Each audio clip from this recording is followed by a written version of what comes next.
Hello everyone and welcome back for more human physiology.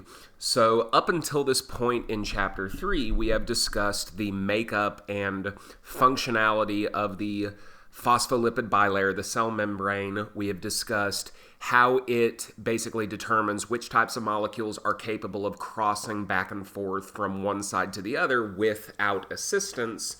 And then we've talked about different types of transport, both simple diffusion and facilitated diffusion, in which a solute is moving down its concentration gradient, but it does so with the assistance of a channel or a carrier. So what we're going to move into in this video is we are going to talk about osmosis, which is a very, very special application of facilitated diffusion. So osmosis is all about the movement of water across the membrane. So if you'll recall in the last video, when we were talking about the kinds of molecules that can get across the membrane without assistance, water is interesting because it is a very small molecule and it carries no net electrical charge, so it should be able to move quite easily across the membrane in those regards. But the problem is that water is very polar, right? So it should not make it in that regard. So I showed that kind of potentially misleading figure that shows with that kind of block arrow water moving across the membrane seemingly very rapidly, and I kind of disputed that, and I kind of want you to think the same way. So let's talk a little bit about how and when and why water will move across the membrane. So I mentioned last time, I kind of hedged my bet a little bit, so you can criticize me however you want on that. That's fine, but water can move across the membrane by simple diffusion. It's just that because of its polarity, it's going to be very, very slow. Much, much, much slower than really would be relevant physiologically speaking. It's kind of like those chemical reactions we talked about that happen without enzymes. Those reactions can happen without the enzymes, they're just going to be way too slow, right? So water movement without any sort of assistance is going to be the same way. So how do we get around this? How can we speed up water movement across the membrane? Well, the same way we do it for other types of molecules that cannot make it through the membrane all by themselves. So in those cases, we have channels or carriers that allow things like sodium, glucose, etc. to move across the membrane. In the case of water, water has a very special type of channel that it moves through, and these are channels called aquaporins. So we can kind of update that quote-unquote misleading figure from before to show all the kinds of information we were looking at before, in which small nonpolar molecules like the steroid hormone and like the gases like CO2 and oxygen, they can freely move across the membrane because of their size and their chemical properties. However, if water is going to freely move across the membrane, it is going to need to do so through an open aquaporin channel, as you can see here. If that aquaporin channel was not there, water could still move across. It would just do so very, very, very slowly. So even though water is kind of a special case in that it needs its own particular type of channel to get across, it's going to follow the same sorts of rules that we've talked about so far. So just like anything else, water will want to move across the membrane from areas of high water concentration to areas of low water concentration. But the issue here is that water is not a solute. It is always in biological systems going to be the solvent. And typically speaking, when we're speaking of bodily fluids and solutions, we don't generally report in terms of solvent concentration. We always report in terms of solute concentrations. So what I'm trying to say is that for a given bodily fluid, you're not going to be flat out told what the water concentration is. What you're going to want to do in terms of developing a skill is you're going to want to be able to infer the relative water concentration given the solute concentration. It's the sort of thing that we kind of tackled back in chapter 2. Yeah, so the goal here is to see the connection between total solute concentration, basically how much stuff is dissolved in the water in that solution, and how much water is actually there. So again, the idea is the more stuff you dissolve in the water, the stuff being all your different solutes, the lower the water concentration will become. If you go back to chapter 2 and find that slide that showed I think it was the 5 test tubes that all have an equal amount of water, and each one of them is kind of more red than the other. The more stuff is in the water, the less water is actually there, and the less solute that is present, the higher the water concentration. Okay, so now that we kind of have that out of the way, when and how does water movement osmosis occur? So again, osmosis will occur when there is a difference in water concentration across the membrane. So same as with anything else. So here's the deal though. Osmosis will only occur in a special set of circumstances. So osmosis will only occur in cases in which water can move across the membrane, but the solute cannot. So look at this picture right here. So go ahead and just pay attention to the leftmost beaker for the time being. So the vertical red dotted line that you see here is meant to be a semi-permeable membrane. So essentially something that behaves like a cell membrane. So on the left side of the membrane and on the right side of the membrane, we have an equal volume of solution. So go ahead and think of the left side as being solution A and the right side being solution B. So clearly the total volume of each solution is equal, but you can tell just from looking at this that the concentration of the solute from A to B is not equal. Clearly, solution B on the right side has a much greater concentration of particles. So what we can infer from that, based on the skill we developed on the last slide, is that solution A on the left side has a high water concentration, relatively speaking, and solution B on the right side has a low water concentration. So that's kind of the inference that we can go ahead and make. So what that initially tells us is that osmosis is probably going to occur. We have an inequality in terms of water concentration from one side of the membrane to the other. However, there's one thing that we need to make sure of before we can say for sure that osmosis is going to occur. We need to consider the solute here, those little purple circles. So here's the deal. If the membrane is permeable to the solute, meaning there is a way for those solute particles to move across the membrane, then osmosis is not going to occur. Yes, there is a water inequality here, but it turns out if the solute can move across the membrane, then there is no reason for water to do so. If the solute can move across so that we get equal concentrations of solute, then the water concentrations will become equal as a consequence. So there's no reason for water to move in that regard. But in the situation that you see illustrated here, we are actually assuming that the solute cannot move across the membrane. So you'll notice that as we kind of move from the left picture to the right picture, you'll notice that osmosis has definitely occurred here because the volume in each chamber on either side of the membrane has noticeably changed. We can tell here that water has moved from the left side to the right side, from chamber A to chamber B, because the volume on the left side of the membrane has gone way down and the volume on the right side has gone way up. And that is our evidence that osmosis has occurred. But you will notice that each chamber still has the same number of solute particles as they did before the osmosis occurred. So if you count on chamber A, we have 1, 2, 3, 4, 5, 6, 7 particles. And then on the right side, we have 1, 2, 3, more than I really care to count right now, so maybe about 20 or so. You'll notice none of the particles have moved across the membrane. There's still 7 on the left and 20 or so on the right. So what we are doing here is we are equalizing both water and solute concentrations, not by moving the solute, but by moving the water. So there's still an inequality in terms of total number of solute particles, but the concentrations are the same because the smaller number of particles is now dissolved in a smaller volume, so that increases the concentration. The greater number of particles are now dissolved in a greater volume of solvent, and that is going to decrease the concentration. So we kind of level things out that way. But the point I was making is that the water movement would not be necessary if the particles, if the solute particles had been able to cross the membrane. That would have been maybe a more efficient, maybe easier way to get the water and the solute concentrations equalized. But if that had occurred, then both sides of the chamber would still have the same volume. So the fact that the volumes do change is your evidence that osmosis has definitely occurred.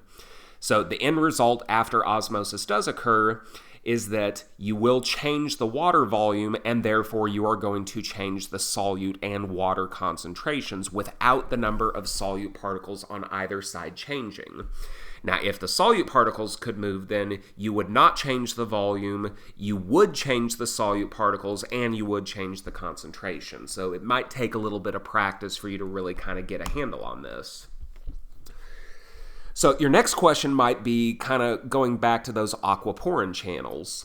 Something that we mentioned about channels and carriers before is that solutes can only move through those channels and carriers if the channels and carriers are open, in an open configuration. If they're closed, nothing can move through them. Well, there's nothing to worry about with aquaporins. Basically, aquaporins are always open. They are not subject to regulation.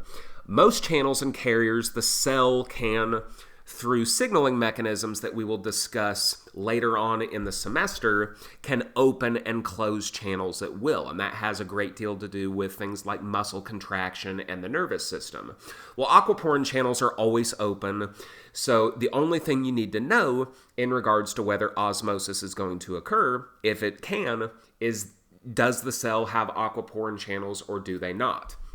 And as it's going to turn out, almost every cell in the body has aquaporin channels, so we can usually, in most cases, assume that osmosis can occur. So here's the deal, though. Osmosis sounds like a neat thing, but usually, in most cases, if you're not talking about, say, the urinary system, in most cases, osmosis is actually something that we would rather not happen. If osmosis is happening in most cases, that's usually not a good thing. Usually. Not always, but usually. So the idea here is that since water has this tendency to move from high water to low water, or if you want to think of it another way, from low solute concentration to high solute concentration, it's going to be paramount that certain cells are not exposed to conditions in which it would cause them to either lose water or take on excess water. So in other words, we want to maintain the normal, correct amount of water inside of a cell. And in order to keep it that way, we want cells to always be exposed to extracellular fluids that have an equal concentration of water so that we do not have any osmosis occurring. So before we kind of talk more in depth about what would happen to a cell that is experiencing osmosis, let's introduce a new concept here. So we want to get a handle on the difference between concentration, which is a subject that we have talked about before, and something new called osmolarity. So the term concentration only applies to one solute at a time. So if you're talking about, say, your blood plasma, you could talk about the concentration of sodium, the concentration of potassium, the concentration of oxygen, the concentration of glucose. Those are all separate issues. They have nothing to do with one another. So it's telling you for a concentration, how much of this one particular solute do I have dissolved in this volume of blood plasma? So since bodily fluids are going to be the things that we talk about as it pertains to osmosis, what we want is a measure that accounts for all solutes simultaneously, meaning that since we already determined that the water concentration of a bodily fluid relates to how much stuff is in solution, we need a way of adding up all the stuff in solution, and that is where the term osmolarity comes from. So let's look at an example here. Let's say that we have kind of a semi-complex solution here, so something that has several things dissolved in it. Let's say that we have solute A, solute B, and solute C, and we mix them up in water to make a complex solution. So let's say that we take 2 moles of solute A dissolved in 1 liter of water. Well, the concentration of that one particular solute would be 2 molar, or 2 moles per liter. If we have solute B, 1 mole of it, and we put that in the 1 liter of water, then its total concentration would be 1 molar, or 1 mole per liter. If we do the same with solute C, and it's 4 moles per liter, well, its concentration is going to be 4 molar. So we've got these 3 solutes in solution, so 2, 1, and 4.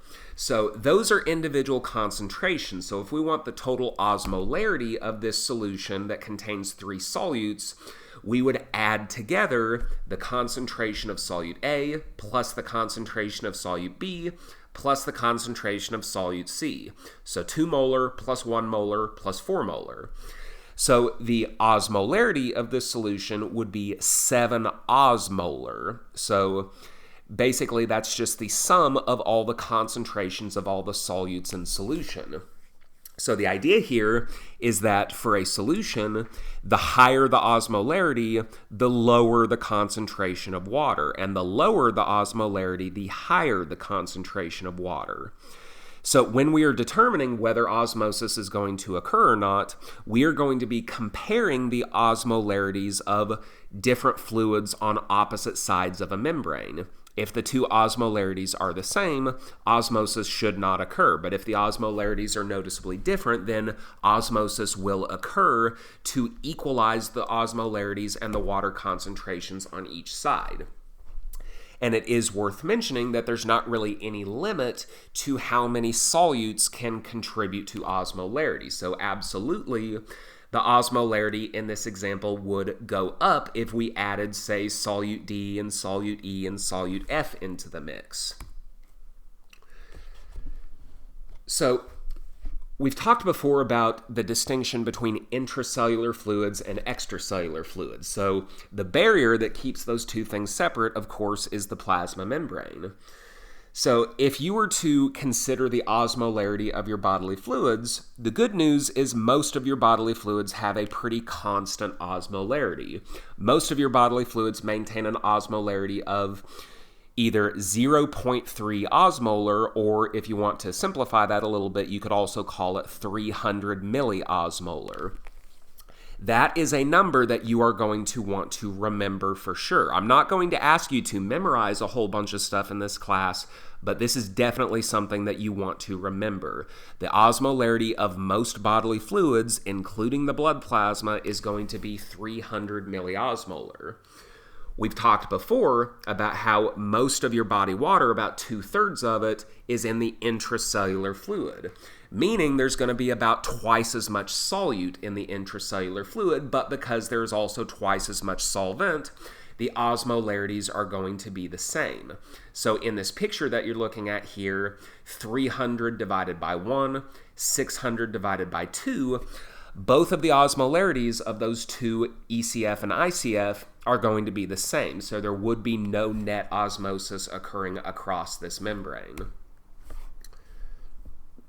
And as we said, because the osmolarity of each bodily fluid in most cases is going to be equal, usually there should be no real reason for osmosis to occur. So osmosis will only occur if the osmolarity of one bodily fluid is different from another. So in this case, because they are not different, osmosis will not occur. Now, I said in most cases, so there is an organ in which osmosis regularly occurs. So you might want to think about, okay, we've talked about organ systems in a little bit of detail. Is there a particular organ in your body that you know collects water from bodily fluids for maybe expulsion throughout the body? That might kind of give you a clue. So we're going to introduce a little bit of new terminology here because we are going to get very good after some practice in comparing osmolarities of different solutions. So the terms we can use are isoosmotic, hyperosmotic, and hypoosmotic. These are terms that exclusively apply to just comparing numbers. So we are literally just comparing the osmolarity of solution A to solution B, and solution B to solution C, and A to C, and however you want. So consider these three solutions that are in this green table here. Solution A is 1 osmolar, solution B is 2 osmolar, and solution C is also 1 osmolar. So if we were comparing A to B, we would say solution A is hypoosmotic to B. Hypo is a prefix that means less than. So because solution A has a lower osmolarity than B, we would say it is hypoosmotic to B. On the other hand, if we are comparing B to A, we would say B is hyperosmotic to A. Hyper is a prefix that means greater than. And then if we are comparing, say, A to C, in which they have equal osmolarities, we would say the two solutions are isoosmotic. Iso being a prefix that means the same. So one last piece of information to give here before we start talking some application here. We mentioned that the osmolarity is the total concentration of solute in solution. That is not to say that every solute needs to be counted here. So when you're calculating the osmolarity of a solution, you should only count what are called non-penetrating solutes.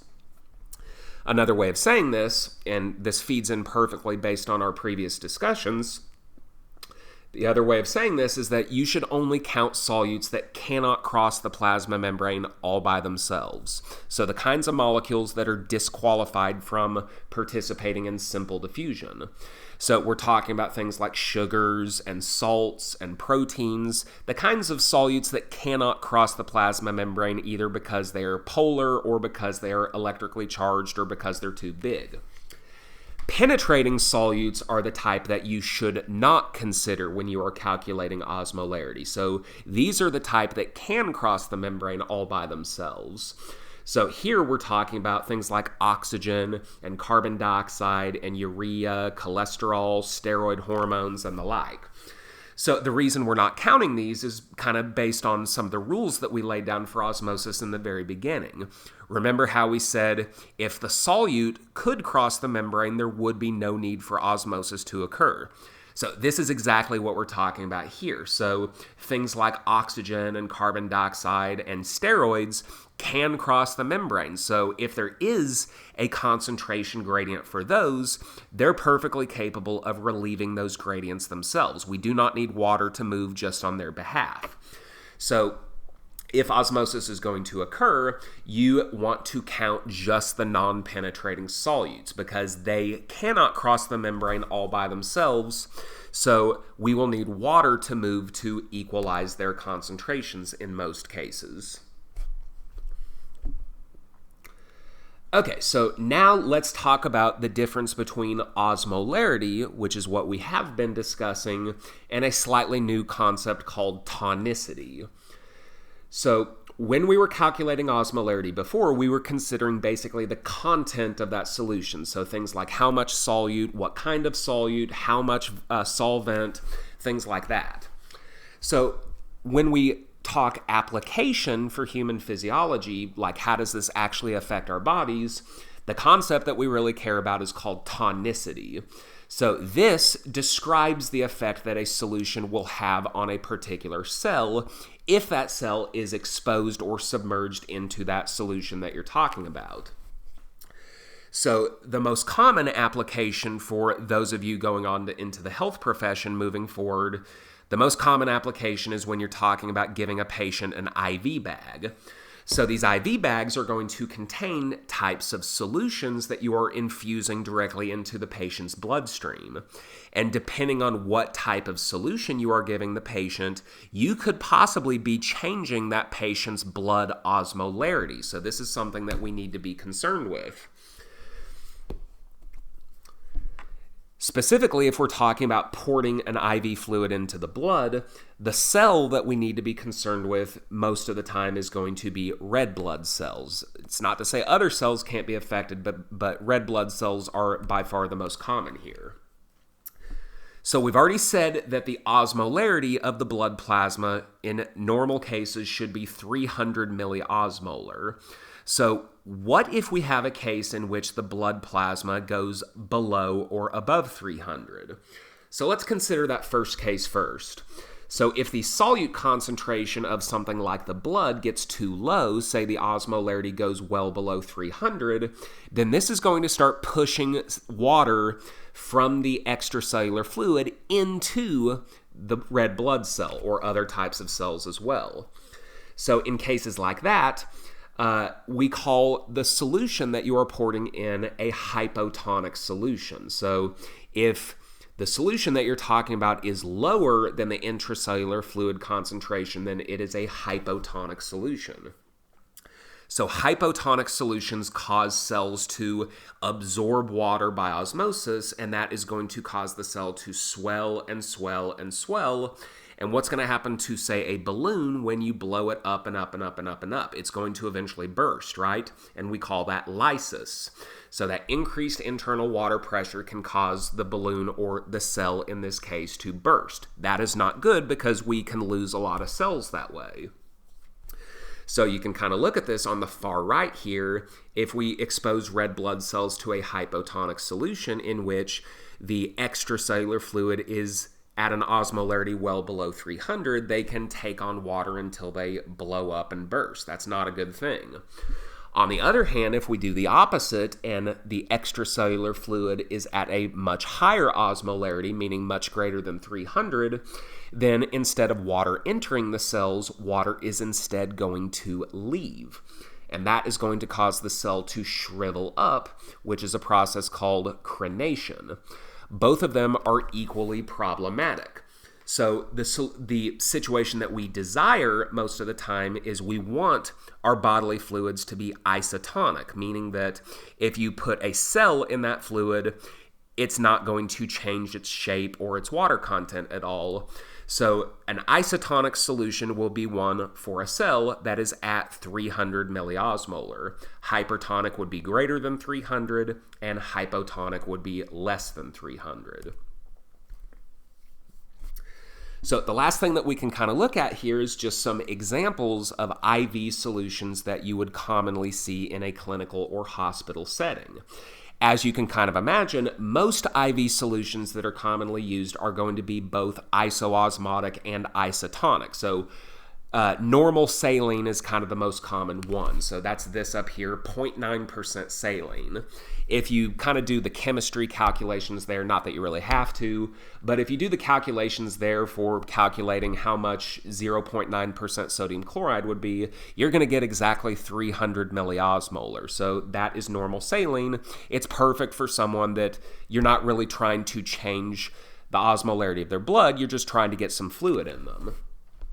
5% dextrose in normal saline, so D5 in normal saline, it's hyperosmotic in the sense that it has a higher osmolarity, but it ends up being isotonic because cells in your body will take up that dextrose to use for energy. So eventually that dextrose gets absorbed by the cells, leaving just the normal saline left. So it really doesn't have any effect on the cell water content or volume.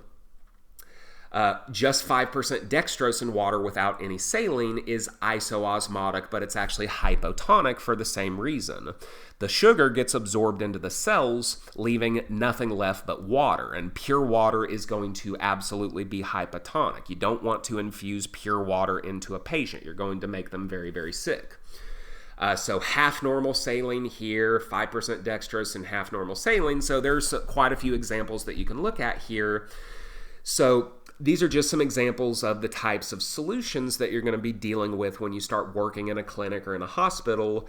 And the reason you want to kind of make sure that you get osmosis down is because which type of IV solution you infuse into a patient is going to very much depend on their condition. Are you trying to keep the osmolarity of their blood the same, or are you trying to change it from something that's too low to back to normal, or something too high to back to normal too? Yeah, so giving a patient an IV fluid that is not isotonic is going to change the osmolarity of their blood, and you are going to have to consider the possible effects that will have on their red blood cells. And because red blood cells carry oxygen around, killing off red blood cells by giving a hyper or hypotonic solution is very much going to affect a patient's ability to transport oxygen around.